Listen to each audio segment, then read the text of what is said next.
मध्य प्रदेश विधानसभा चुनाव के लिए बीजेपी अपने 79 उम्मीदवारों के नाम का ऐलान कर चुकी है।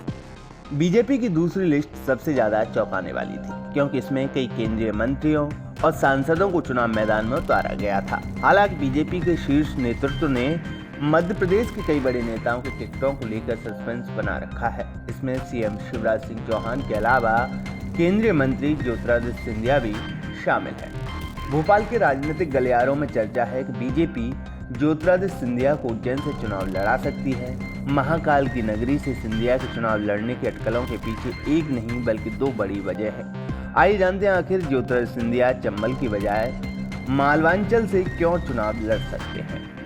ज्योतिरादित्य सिंधिया को मध्य प्रदेश के कद्दावर नेताओं में गिना जाता है।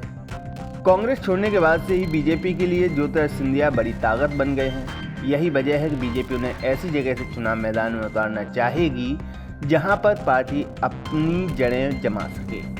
ज्योतिरादित्य सिंधिया न सिर्फ जिताऊ बल्कि बड़े मार्जिन से जीतने वाले उम्मीदवार साबित हो सकते हैं। इसमें मालवांचल में पकड़ मजबूत करने के लिए बीजेपी उन्हें उज्जैन से टिकट दे सकती है। उज्जैन से खास रिश्ता।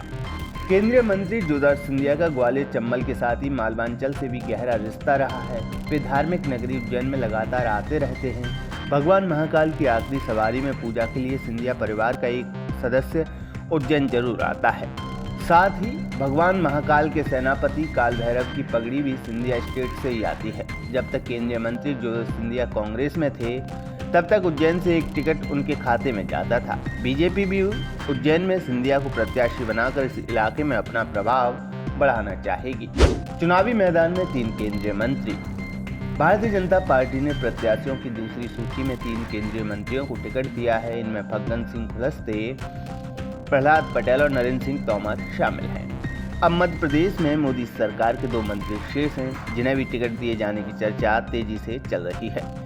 इनमें वीरेंद्र खटीक के साथ साथ केंद्रीय मंत्री ज्योतिरादित्य सिंधिया भी शामिल हैं। कांग्रेस में भी उछला था नाम।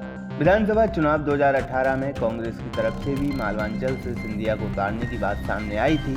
उस समय उज्जैन में कांग्रेस के प्रत्याशियों के बीच जमकर से फुटबॉल हो रही थी। इस बार भी सिंधिया का नाम सामने आ रहा है। वर्तमान में बीजेपी से भी उज्जैन उत्तर से कई प्रत्याशी दावे ठोक रहे हैं।